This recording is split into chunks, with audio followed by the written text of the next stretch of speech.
Okay, I read the book, The Miraculous Journey of Edward Tulane by Kate D. Camillo, and I love this book. It's a great adventure story, so I'm going to tell you a little bit about it. So Edward, the main character, is a China rabbit doll, and he is owned by a little girl named Abilene.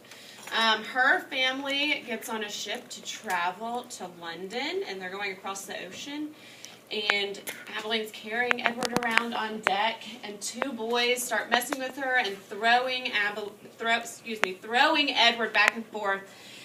And Edward gets thrown overboard into the ocean, and that's when the adventure starts. So he's at the bottom of the ocean, and those fishermen comes and actually gets Edward up in a net, and the fisherman takes him home, and Edward lives with the fisherman and his wife. And then from there, something else happens, and he goes to different families and different people on an adventure. And so you get to learn about all these different kinds of people that he lives with on his journey.